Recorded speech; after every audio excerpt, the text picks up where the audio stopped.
नमस्कार साथियों, कैसे हो आप सभी। मैं आशा करता हूं कि आप लोग बहुत ही अच्छे होंगे, स्वस्थ होंगे और आप सभी की पढ़ाई भी बहुत ही अच्छी चल रही होगी। प्यारे बच्चों, आज का क्लास आप सभी बच्चों के लिए बहुत ही ज्यादा इंपॉर्टेंट है, क्योंकि आज के क्लास में हम लोग पढ़ने वाले हैं 12th क्लास के फिजिक्स का 70 मोस्ट इंपोर्टेंट ऑब्जेक्टिव क्वेश्चन। इस 70 ऑब्जेक्टिव से आपके बोर्ड परीक्षा में बहुत सारा प्रश्न देखने को मिलेगा।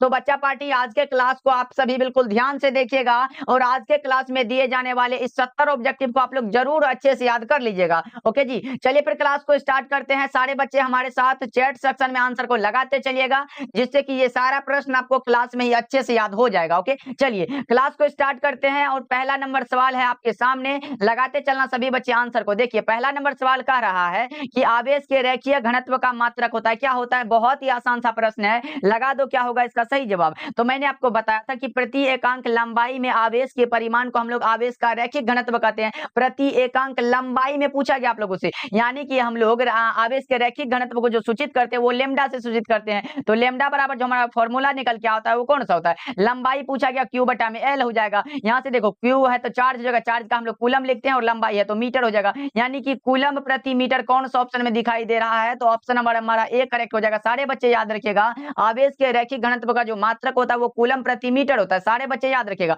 अगर इसी को हम इस प्रकार लिखे तो कूलम मीटर इनवर्स ऐसे हो जाएगा, लेकिन इस प्रकार लिखा गया इसलिए सही जवाब जो होगा वो ऑप्शन ए हो जाएगा। चलिए अगले प्रश्न को देखते हैं। मात्र 70 ऑब्जेक्टिव है। सारे बच्चे हमारे साथ लास्ट तक बने रहिएगा और सारे प्रश्नों को आप लोग क्लास में ही याद कर लीजिएगा। देखिए, दूसरा नंबर सवाल कह रहा है कि आवेश प्रति इकाई आवेश पर लगने वाले बल को क्या कहते हैं? प्रति इकाई आवेश पर लगने वाले बल को हम लोग विद्युत क्षेत्र कहते हैं, यानी कि प्रति इकाई आवेश पर पूछा गया है। तो ई बराबर हमारा कौन सा होता है? एफ बटा में क्यू। ये कौन सा बल है और ये क्या है? तो आवेश है। यहाँ बल कौन सा? आवेश पर लगने वाले बल को कहते हैं। देखो, इसका अगर मात्रक पूछे आप लोगों से, फोर्स है तो न्यूटन हो जाएगा और चार्ज है तो कूलम हो जाएगा। न्यूटन प्रति कूलम इसका मात्रक होता है, इसको भी आप लोग याद रखिएगा। अगर पूछे कि विद्युत क्षेत्र की तीव्रता का जो मात्रक होता है वो कौन सा होता है, तो न्यूटन प्रति कूलम आप लोग लगा दीजिएगा तो सही हो जाएगा। तीसरा नंबर सवाल है आपके सामने, बता दो।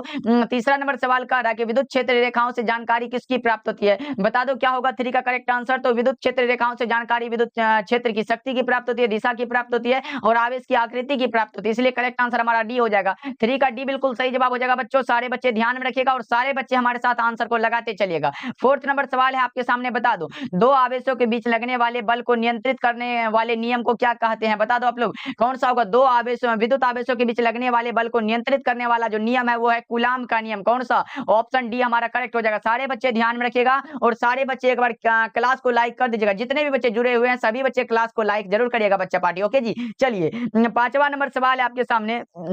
चैट सेक्शन में सभी बच्चे आंसर लगा दो। पानी का परावैद्युत स्थिरांक कितना होता है? बहुत ही आसान है, सभी बच्चे को पता होगा। पानी का जो परावैद्युत स्थिरांक होता है वो कितना होता है? तो आपको पता होना चाहिए कि वो 80 होता है। सही जवाब हमारा ए हो जाएगा। पानी का परावैद्युत स्थिरांक 80 होता है। अगर बेंजीन का पूछे तो क्या लगाओगे? अगर बेंजीन का परावैद्युत स्थिरांक पूछे तो 2.3 लगा देना। और भी कुछ हो, निर्वात, निर्वात का 1 होता है। बच्चा पार्टी एक चीज याद रखेगा, अगर आपसे पूछे कि निर्वात का परावैद्युत स्थिरांक कितना होता है तो 1 लगाइएगा, लेकिन अगर पूछे निर्वात का परावैद्युत सामर्थ्य कितना होता है, सामर्थ्य अलग होता है और स्थिरांक अलग होता है। अगर निर्वात का परावैद्युत सामर्थ्य पूछे तो अनंत लगाइएगा, अगर परावैद्युत स्थिरांक पूछे तो 1 लगाना। दोनों को लिख लो, एकदम दिमाग में सेट कर लो। निर्वात का परावैद्युत स्थिरांक पूछे तो 1 होगा, निर्वात का परावैद्युत सामर्थ्य पूछे तो अनंत हो जाएगा। याद रहेगा ना? ओके, चलिए अगले प्रश्न की ओर बढ़ते हैं। 6 नंबर सवाल है हमारे सामने।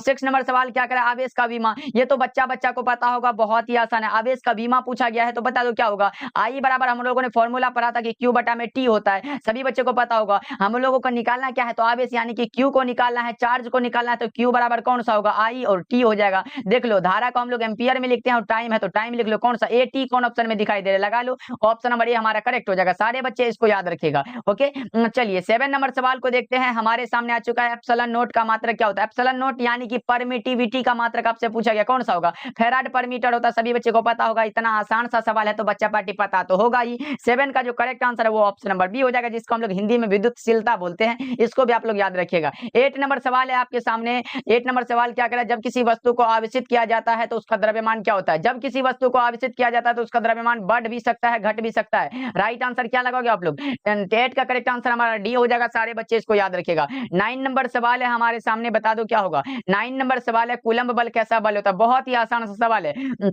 कूलम्ब बल कैसा बल होता है? केंद्रीय बल और विद्युत बल दोनों होता है। राइट आंसर हमारा सी होगा। कूलम्ब बल कैसा बल है? केंद्रीय बल और विद्युत बल दोनों होगा। 9 का सही जवाब ऑप्शन नंबर सी हो जाएगा। 10 नंबर सवाल है हमारे सामने, बता दो किसी संधारित्र की धारिता निर्भर नहीं करती है। किस पर निर्भर नहीं करती है? बता दो। 10 का करेक्ट आंसर सभी बच्चे। किसी संधारित्र की धारिता निर्भर किस पर नहीं करती है? यानी कि संधारित्र की धारिता को हम लोग सी से डिनोट करते हैं। सी बराबर हमारा फॉर्मूला होता है एप्सिलॉन नोट, यहाँ पे लिख लो एप्सिलॉन नोट इंटू ए, अब बटा में कौन सा होता है? तो डी हो जाएगा। देखो कौन सा, दोनों प्लेटों के बीच की दूरी तो है और क्षेत्रफल भी है। क्षेत्रफल मतलब आकार और आकृति दोनों हो गया। आकार और आकृति क्षेत्रफल में आ गया और दूरी भी आ गया। लेकिन ये आवेश, प्लेट के आवेश पर कभी यहाँ आवेश कहीं दिखाई दे रहा है क्या? इसलिए करेक्ट आंसर जो होगा वो प्लेट पर जो है निर्भर नहीं करता, आवेश के प्लेटों के आवेश पर निर्भर नहीं करेगा। सही जवाब जो होगा वो ऑप्शन नंबर सी हो जाएगा। इस फॉर्मूला को भी याद रखिएगा, ये भी पूछा जा सकता है। चलिए अगले प्रश्न को देखते हैं। 11 नंबर सवाल है हमारे सामने। पिको फैराड किसका मात्रक होता है? पिको फैराड, माइक्रो फैराड सब यही विद्युत धारिता का मात्रक होता है। हमारा सी हो जाएगा बिल्कुल सही जवाब। अगर पूछे कि 1 पिको फैराड बराबर कितना होता है,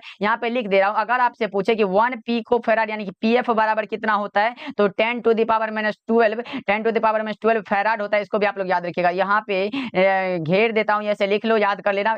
1 पिको फैराड बराबर 10 टू द पावर -12 फैराड होता है। अगले प्रश्न को देखते हैं। आवेशित संधारित्र पर कुल आवेश कितना होता है? आवेशित संधारित्र पर कुल आवेश 0 होता है। राइट आंसर ये हो जाएगा बच्चों, लगा लो 12 का एक करेक्ट हो जाएगा। 13 नंबर सवाल है हमारे सामने। निम्नलिखित में कौन सदिश राशि है? बहुत ही आसान सा सवाल है, बता दो निम्नलिखित में कौन एक सदिश राशि है? विद्युत क्षेत्र की तीव्रता। विद्युत क्षेत्र की तीव्रता क्या है? तो सदिश राशि है और ये सारे के सारे अदिश राशि है। अगले प्रश्न को देखते हैं। 14 नंबर सवाल है। विभव मापी से मुख्यतः क्या मापा जाता है? विभव मापी से विभवांतर को मापते हैं। विभव मापी से किसको? तो विभवांतर को मापते हैं। ऑप्शन नंबर सी बिल्कुल सही जवाब हो जाएगा। याद रखिएगा, धारा को एम्पियर में मापते हैं, प्रतिरोध को ओम में मापते हैं, तो कौन सा होगा? ऑप्शन नंबर सी करेक्ट हो जाएगा। अगले प्रश्न को देखते हैं। 15 नंबर सवाल है हमारे सामने। चालक के अंदर इलेक्ट्रॉन की गति कैसी होती है? चालक के अंदर इलेक्ट्रॉन की गति आपसे पूछ दिया गया, लगा दो क्या होगा? ये अपसरित होता है। चालक के अंदर इलेक्ट्रॉन की गति कैसा होता है बच्चों? अपसरित होता है। लगा लो और अच्छे से याद रखना। चलिए 16 नंबर सवाल है। 70 ऑब्जेक्टिव है, सारे बच्चे जरूर हमारे साथ बने रहेंगे। देखो विद्युत वाहक बल की इकाई क्या होती है? बता दो। The unit of electromotive force is कौन सा होगा? तो वोल्ट होता है। विद्युत वाहक बल की इकाई क्या होती है बच्चों? वोल्ट होती है। करेक्ट आंसर सी हो जाएगा।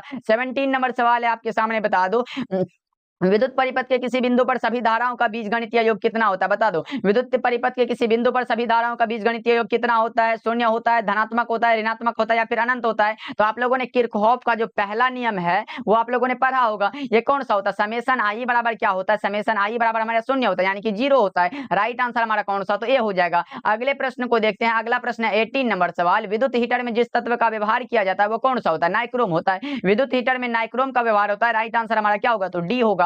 अगले प्रश्न को देखते हैं। 19 नंबर सवाल है आपके सामने। परिपथ का वह गुण जो विद्युतीय ऊर्जा को ताप में बदलता है। परिपथ का वह गुण जो विद्युतीय ऊर्जा को ताप में बदलता है वो हमारा प्रतिरोध कहलाता है। अगर आपसे प्रतिरोध का ऐसा यूनिट पूछे, प्रतिरोध का ऐसा मात्रक क्या होता है, तो क्या लगाओगे बच्चों? प्रतिरोध का ऐसा मात्रक क्या होता है? तो ओम होता है। इसको भी आप लोग याद रखिएगा। ओके चलिए अगले प्रश्न को देखते हैं। अगला प्रश्न है 20 नंबर सवाल है।